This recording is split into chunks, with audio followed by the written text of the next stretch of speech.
20 years ago, I watched two presentations in the same conference room, back to back. The first presenter was magnetic, brilliant, armed with credentials that filled half a page.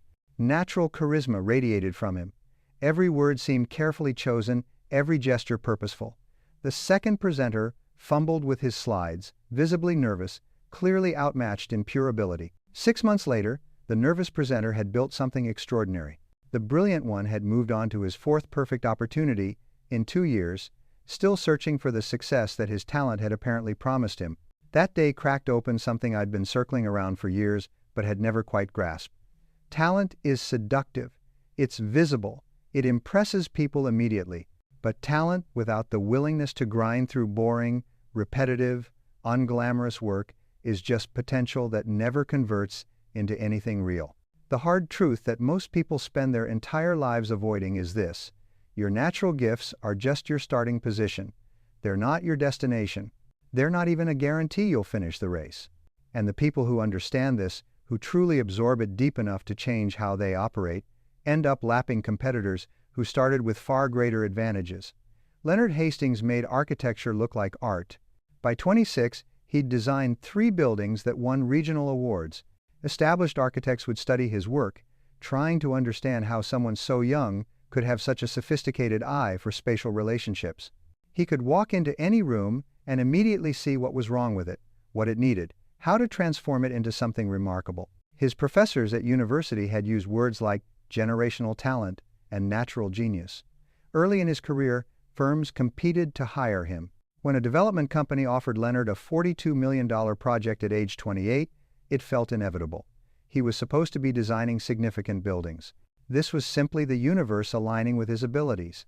Leonard signed the contract and spent 3 days celebrating with friends, talking about how this project would establish him as one of the country's premier architects.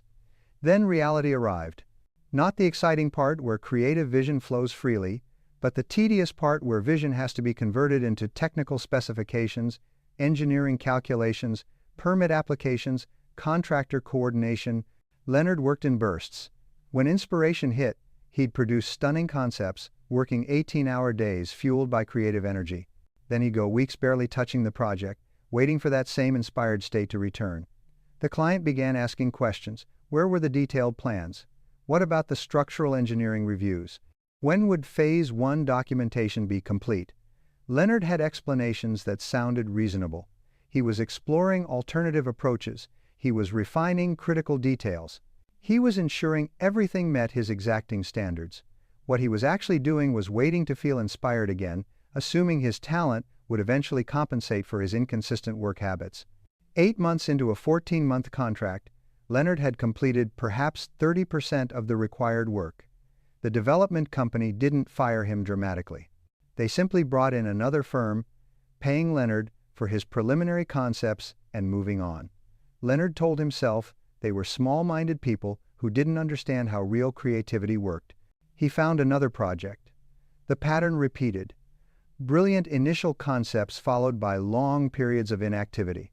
By 35, Leonard was working on residential renovations, increasingly convinced that the industry had somehow failed to recognize his obvious capabilities.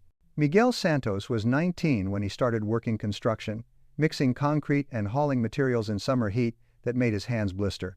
He had a high school diploma and no particular talent for anything related to design or building. But Miguel had made a decision, and that decision was going to determine everything that followed. Every evening, after his shift ended, Miguel went to the public library, not occasionally. Not when he felt motivated. Every single evening, like it was a job requirement, he'd sit at the same table and work through books on architecture, construction management, structural engineering. Most of it was completely incomprehensible at first. Technical terminology that might as well have been written in another language. Miguel kept reading anyway. He'd spend an hour on a single page sometimes, looking up terms, drawing diagrams, trying to connect concepts he barely understood. On weekends, he took online courses, filling notebooks with information that took him 5 times longer to absorb than it would take someone with formal training. There was nothing exciting about this. No breakthrough moments where everything suddenly clicked into place. Just slow, grinding progress week after week. Miguel's first attempt at creating architectural drawings was objectively awful. A senior architect he'd befriended looked at them and suggested, kindly, that perhaps Miguel should focus on the construction side where he clearly had aptitude. Miguel thanked him genuinely for the honest feedback. Then he checked out 3 more books on technical drawing and kept working. His second attempt was marginally less terrible. His 8th attempt showed basic competence. His 20th attempt demonstrated he actually understood fundamental principles. This took years. Not months, years. Miguel remained a construction worker during the day, spending his evenings and weekends teaching himself things that came naturally to people like Leonard. His friends couldn't understand it. Why torture himself learning something that obviously didn't suit his natural abilities? Miguel had steady work, decent pay. Why chase something so unlikely? Miguel didn't have an inspiring answer. He'd simply decided this was the direction he was going, and stopping had never entered his mind as an option. By year 4, he was taking small design projects for friends. By year 7, he was consulting on renovations while still working full-time construction. By year 10, he'd registered his own architectural firm. His first real commercial project was nothing impressive, just a modest office renovation. Miguel approached it like it was the most important commission in the country. Every detail was executed flawlessly. Every deadline was met early. Every client question got a response within hours. The project finished on time and under budget. The client told 3 business owners. Those 3 told others. Miguel's work never appeared in architecture magazines. Design awards never came. But by age 40, he ran a firm with 32 employees and an 18-month backlog of projects. Clients hired Miguel because they knew exactly what they'd receive. Solid, professional work delivered when promised, every single time without exception. Leonard started with advantages Miguel couldn't dream of matching: natural spatial intelligence that made design intuitive, formal training from prestigious institutions, industry connections that opened doors. None of it mattered because success doesn't care about your starting position. It only cares about whether you show up consistently enough for small actions to compound into significant results. The gap between these 2 men wasn't about intelligence or creativity or natural gifts. It was about something far more fundamental. Leonard kept waiting for conditions to align, for inspiration to strike consistently, for his talent to automatically convert into achievement. Miguel understood that conditions never align, inspiration is unreliable, and talent without relentless execution is functionally identical to having no talent at all. There's a specific moment in every worthwhile pursuit where your brain starts manufacturing reasons to quit. Not obvious reasons like "this is impossible" or "I'm not capable." Your brain is far more sophisticated than that. It produces logical-sounding justifications. Maybe this isn't the right timing. Perhaps my skills would be better applied elsewhere. I should reassess my strategy before continuing. These thoughts feel like wisdom. They feel like maturity and self-awareness. They're actually just your primitive survival instinct trying to protect you from discomfort. The critical insight that separates people who achieve extraordinary results from those who cycle through endless potential is this: breakthrough doesn't announce itself. There's no notification system that tells you, keep going 3 more weeks and everything changes. The transformation happens in silence, underground, invisible, right up until the moment it becomes obvious to everyone, including you. Most people quit during this invisible phase.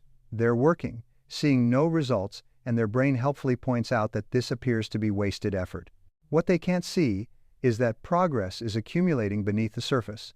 Compound interest building in an account they can't access yet. They're 6 feet from gold, but the rock looks identical to the rock they were breaking through 6 months ago, so they convince themselves the gold was never there. Sophia Brenner knew restaurants.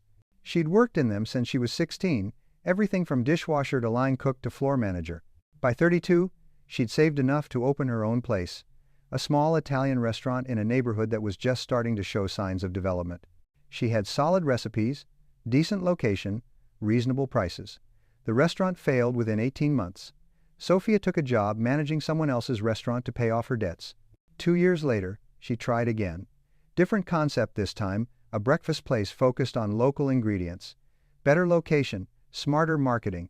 It lasted 14 months before she had to close the doors. She was 37, twice failed, deeper in debt than when she'd started. Most people would have accepted the message the universe seemed to be sending. Sophia had tried, worked hard, given it genuine effort. Clearly restaurant ownership wasn't meant for her. She could have returned to management work, made a comfortable living, stopped throwing herself against a wall that refused to break. Instead, she took another job in someone else's kitchen and started planning attempt number 3. This is where the story gets interesting, because Sophia's third attempt also failed. So did her fourth, and her fifth. Each time, she'd save money, develop a concept, find investors, open the doors, with genuine hope that this time would be different. Each time, some combination of bad timing, poor location choice, underestimated costs, or simple bad luck would grind the business down until closing was the only rational option. By attempt number 6, Sophia was 43 years old. Friends had stopped asking about her restaurant plans. Family members suggested, gently, that maybe she should focus on building retirement savings instead of chasing a dream that had already proven unworkable. Sophia heard them. She understood their concern came from genuine care. She opened her 6th restaurant anyway. It failed too. So did number 7. Number 8 lasted almost 2 years before economic conditions in the neighborhood shifted and foot traffic dried up. Sophia was 48 now, staring at her 9th attempt, and something had shifted in how she approached the process. She wasn't optimistic anymore. She wasn't pessimistic either. She'd moved beyond both into something more fundamental. Simple refusal to stop. Attempt 9 failed. Attempt 10 failed. Each failure taught her something microscopic. A tiny adjustment to her supply chain. A small refinement to her staffing model. A slight modification to her menu pricing strategy. None of these lessons felt significant in isolation. Collectively, they were building towards something she couldn't see yet. Restaurant number 11 opened when Sophia was 51 years old. The concept was almost identical to number 8. The location was actually less desirable than number 6. But something was different this time, something invisible in the hundreds of tiny adjustments she'd accumulated through a decade of failure. The restaurant survived its first year, then its second. By year 3, it was profitable. By year 5, she was opening a second location. What happened? Did Sophia suddenly gain talent she'd lacked before? Did she finally get lucky after 10 unlucky attempts? Neither. She'd simply persisted long enough for all those microscopic lessons to compound into genuine expertise. Restaurant 11 succeeded not because the market changed or because Sophia tried harder, but because she was finally operating with the accumulated wisdom of 10 failures behind her. Here's what makes this pattern so powerful and so invisible to most people. The learning that matters most doesn't feel like learning. Sophia couldn't have written down what was different about attempt 11 versus attempt 1. She couldn't have created a manual explaining, here's what 10 failures taught me. The knowledge was embedded in thousands of tiny decisions she now made automatically. Adjustments so subtle she wasn't consciously aware she was making them. This is the compound interest principle applied to skill development. You make a small improvement, barely noticeable. Tomorrow you make another small improvement, building on yesterday's foundation. Neither improvement alone means anything. But you keep making them, day after day, month after month, year after year, and suddenly you're operating at a level that seems impossible to people who are just starting. The mathematics are simple but brutal. Someone who improves 1% daily is roughly 37 times better after 1 year. Not 37% better, 37 times better. But that improvement is invisible on any given day. You can't see it happening. You definitely can't feel it happening. Your brain interprets this invisible progress as no progress, and helpfully suggests you're wasting your time. This is the moment where talent becomes a liability instead of an asset. Naturally gifted people are accustomed to visible progress. They try something, they're immediately decent at it, their brain registers success and releases dopamine. This creates an expectation that progress should be observable. When they hit a plateau, where daily improvement is happening but invisible, their brain misinterprets flatness as failure. People without natural talent never develop this expectation. They're accustomed to progress being invisible because everything has always been hard for them. When improvement is microscopic and imperceptible, that feels normal. So they keep working while the talented person has already quit, frustrated by the apparent lack of results. Sophia's first restaurant failed because she didn't know enough. Her second failed for the same reason. So did 3, 4, 5. She was learning the entire time, but the learning was accumulating slower than her capital was depleting. This is the brutal truth about skill development. You're building expertise that won't be useful until you've built enough of it to cross a threshold. Before that threshold, all your learning appears worthless. After it, everything changes. Most people never cross that threshold because they quit in the valley between starting and mastery. They work hard, see no results, and logically conclude the work isn't leading anywhere. What they don't understand is that the work is leading somewhere, just not in a time frame their emotions find acceptable. The results are loading, the progress is compounding, the breakthrough is building, but none of this is visible until suddenly, all at once, it becomes obvious. Sophia spent 10 years failing before she succeeded. During those 10 years, nothing felt like progress.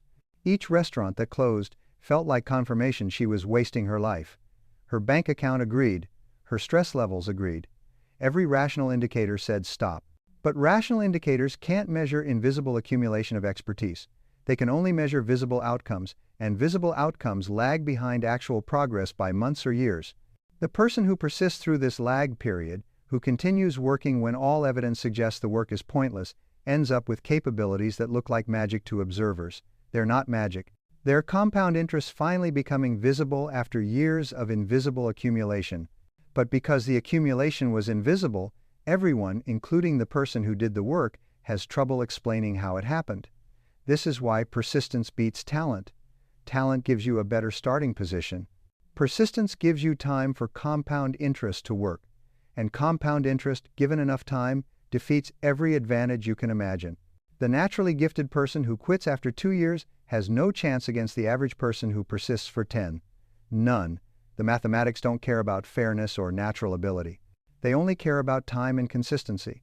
The problem with understanding persistence intellectually is that understanding changes nothing. Everyone nods along when they hear that consistent effort beats natural ability. Then they wake up tomorrow and operate exactly as they did yesterday, because knowing something and living it are separated by a canyon most people never cross. What actually builds unstoppable momentum isn't dramatic. It's not inspiring. It's choosing to do something small when doing nothing would be easier, then making that same choice again the next day and the day after, until the choice becomes automatic. The transformation happens so slowly you won't notice it while it's occurring. You'll only see it when you look back across months or years and realize you've become someone different. Jonathan Webb was 23 when he started working the night shift at a medical device manufacturing plant. His job was repetitive, physical, mind-numbing. He'd load materials, monitor machines, perform quality checks, then do it all again. The pay was decent enough for someone with no college education. The work was stable. Most people in his position would have settled into the rhythm, collected their paychecks, and called it a reasonable life. Jonathan saw the engineers who designed the devices.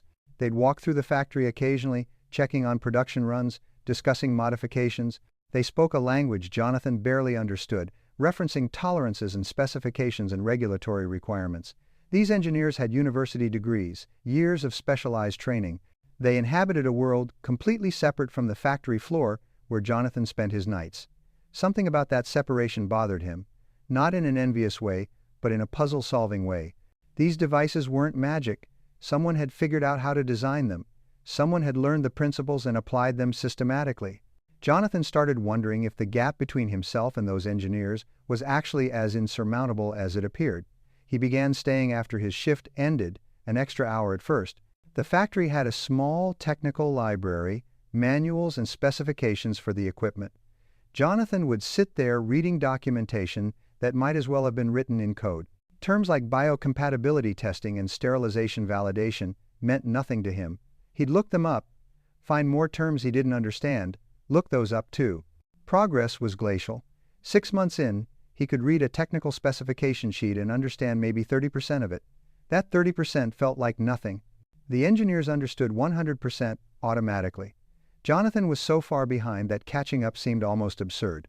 But he kept showing up after his shifts, kept reading, kept absorbing small fragments of knowledge that didn't seem to connect to anything useful. He started requesting the manufacturing reject reports, devices that had failed quality control.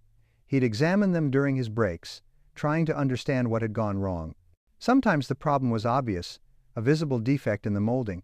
Sometimes it was invisible, something about the device that didn't meet specification even though it looked perfect. Those invisible failures fascinated him because understanding them required understanding principles he hadn't learned yet. 2 years into this routine, Jonathan enrolled in online courses, community college-level classes in manufacturing technology, materials science, basic engineering principles. He'd work his night shift, sleep for 5 hours, wake up and study for 3 hours, sleep another 2 hours, then return to the factory. His friends thought he was punishing himself for no reason. He had steady work. Why torture himself trying to learn things that clearly required abilities he didn't possess? Jonathan didn't have a compelling answer except that he'd become genuinely curious about how these devices worked, and curiosity had somehow transformed into commitment. By year 4, he was taking advanced courses, paying for them with overtime wages. The material was brutally difficult. He'd spend entire weekends working through problem sets that engineering students with better preparation would complete in an afternoon. Year 5, Jonathan submitted his first design proposal to his plant manager, a small modification to an existing device that would reduce manufacturing defects. The proposal was poorly written, technically unsophisticated. The manager read it politely and filed it away. Jonathan submitted another proposal 3 months later, then another. The managers started actually reading them because, even though Jonathan's technical writing was rough, his proposals showed he understood the manufacturing process at a level most engineers never achieved. Proposal number 7 got implemented. Small change, reduced one category of defects by 18%, saved the company approximately $40,000 annually. They gave Jonathan a bonus and encouraged him to keep submitting ideas. He did. Some got implemented, most didn't. He was learning which modifications were practical versus theoretical, which problems were worth solving versus which weren't significant enough to justify the engineering resources. By year 8, Jonathan was attending design meetings, not as an engineer, but as someone who understood manufacturing constraints in ways the degreed engineers sometimes missed. He'd point out that a proposed design change would create assembly difficulties, or that a material substitution would fail under the specific conditions of their production line. The engineers started consulting him before finalizing designs. Year 9, the company offered to sponsor his engineering degree if he'd commit to staying with them after graduation. Jonathan accepted. By year 11, he was a credentialed engineer, but his value wasn't in the credential. It was in the decade-plus of ground-level understanding he'd built while working nights and studying days. He understood how devices were actually manufactured, not just how they looked on technical drawings. At 34, Jonathan led the design team that created a monitoring device addressing problems he'd first noticed back when he was loading materials at 23. The device reduced hospital infection rates in early trials. It got FDA approval 18 months later. Jonathan held a patent with his name on it, competing directly against engineers from prestigious universities who'd had every advantage he'd lacked. What Jonathan did wasn't complicated. He showed up after his shift and read technical manuals. Then he did it again the next day. Then, the day after. For years, this produced no visible results. He was still a factory worker reading documents he barely understood. The engineers were still operating in a completely different realm. The gap wasn't closing in any measurable way. Except it was closing, microscopically, every single day. One new term understood. One principle grasped. One connection made between concepts. None of these daily victories meant anything in isolation. Compounded across thousands of days, they meant everything. By the time Jonathan was competing with university-trained engineers, he wasn't competing with their education. He was competing with their 4 years of formal training, using his 11 years of obsessive self-education, and 11 years of compound learning beats 4 years of structured learning when the 11 years involves consistent daily effort. This is what persistence actually looks like in practice. Not dramatic, not inspiring in the moment. Just small, deliberate actions, repeated so many times they become automatic. The magic everyone sees at the end, the overnight success that took a decade, is just compound interest becoming visible after years of invisible accumulation. The daily work feels meaningless because progress is imperceptible. You study for an hour and you're not noticeably smarter than you were before you started. You practice and you're not noticeably better. Your brain interprets this as wasted effort because brains are designed to recognize immediate returns, not delayed compound returns. So most people quit, assuming the work isn't leading anywhere. Jonathan didn't quit because he'd shifted his relationship with results. He wasn't working to see progress. He was working because working was what he did now, the same way he brushed his teeth or ate breakfast. The habit had become identity. He was someone who studied medical device engineering after night shifts. That's just who he was. Results were irrelevant to his identity. This is the practical mechanism that makes persistence possible. You have to decouple the action from the outcome. The outcome is too far away, too uncertain, too invisible to sustain motivation. The action has to become its own reward, or more accurately, the action has to become so automatic that reward isn't relevant. You do it because doing it is who you are now. People with natural talent struggle with this because they're accustomed to immediate feedback. They try something, they're good at it quickly, they feel competent. This creates a reward loop that sustains their effort. When they hit something that requires persistent effort with no immediate feedback, the loop breaks and motivation disappears. People without natural talent never develop that expectation. Everything is hard. Feedback is always delayed. So when they encounter something requiring sustained effort with invisible progress that just feels like how things work, they keep grinding because grinding is all they've ever known. And eventually the grinding produces results that look magical to people who quit when the rewards weren't immediate. Everything I've shared with you comes down to a single decision you'll make tonight, tomorrow morning, or never. That decision isn't whether you believe persistence beats talent. Intellectually, you already believe it. The decision is whether you're willing to operate as if it's true when your emotions are screaming that it's pointless. Because here's what's going to happen. You'll start something that matters to you. You'll work at it for days, weeks, maybe months, and you'll see nothing change. Your bank account won't reflect your effort. Your skills won't feel noticeably sharper. The people around you won't suddenly recognize your potential. Every tangible indicator will suggest you're wasting your time, and your primitive brain will manufacture perfectly logical reasons to stop. That moment, that exact moment when continuing feels stupid, is where your entire future gets decided. Not in the dramatic declaration of commitment you make at the beginning, not in the victory celebration that might come years later. Right there, in the boring middle, when all evidence says, quit, and something inside you chooses to continue anyway. Leonard had talent that should have guaranteed success. Miguel had nothing but refusal to stop. Sophia failed 10 times before anything worked. Jonathan spent years reading manuals he barely understood while working night shifts. The pattern is identical across every field, every era, every circumstance. The person who continues when continuation appears pointless eventually surpasses the person who quits when results aren't immediate. But understanding this pattern changes nothing unless you're willing to join it. And joining it requires accepting something most people find unacceptable. There's no way to know if your effort is working until long after you've put in the effort. You have to choose faith over evidence.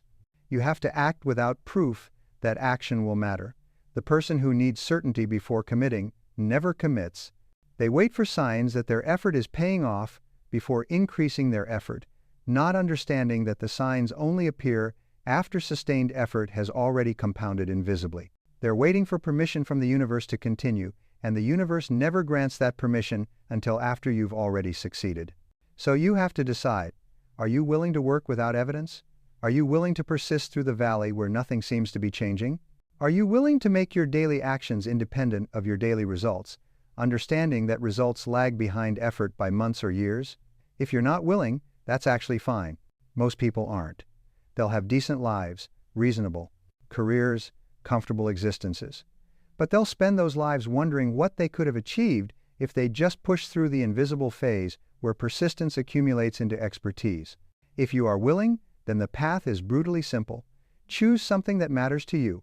Decide on the smallest daily action that builds toward competence in that area. Then do that action every single day, regardless of how you feel, what results you're seeing, or what your brain tells you about whether it's working. Not when you're motivated, not when circumstances align. Every day, like it's a non-negotiable requirement of being alive. Brush your teeth, eat breakfast, work on your thing. In that order, with that level of automaticity. You don't debate whether to brush your teeth based on whether your teeth feel cleaner afterward. You just do it because that's what functioning humans do. Apply that same mindset to your chosen pursuit. Remove the drama, remove the emotion, remove the need for visible progress. Just show up and do the work, because that's who you are now. You're someone who does this thing daily. Results are irrelevant to your identity. Do this for a year, and you'll be noticeably more capable than you are now. Do it for 5 years, and you'll be competing with people who have natural advantages you'll never possess. Do it for a decade, and you'll have capabilities that look like magic to observers who didn't watch the invisible accumulation phase. The mathematics are undefeated. Consistent effort compounds. Natural talent doesn't. Someone starting with your exact abilities, your exact resources, your exact circumstances, but with absolute commitment to daily improvement becomes extraordinary over sufficient time. Not sometimes, always. The only variable is whether they quit before the compound interest becomes visible. Your talent is your starting line. Persistence is everything that happens after. And what happens after determines everything that matters. Leonard started ahead and ended behind because he never understood this. Miguel started behind and ended ahead because he did. The choice you're facing isn't whether you're talented enough. You are or you aren't, and it's largely irrelevant either way. The choice is whether you're committed enough to persist through the long invisible phase where talent seems to matter and persistence seems pointless. That phase is where everyone else quits. It's also where extraordinary results get built, one unremarkable day at a time. So decide. Not tomorrow. Not when you feel ready. Right now, this moment. Are you willing to choose persistence over talent, action over evidence, commitment over certainty? Because if you are, everything becomes possible. And if you're not, you'll spend the rest of your life watching other people. People with less talent and worse circumstances build the life you convinced yourself you weren't capable of creating. The work starts now. Not when it's convenient. Now.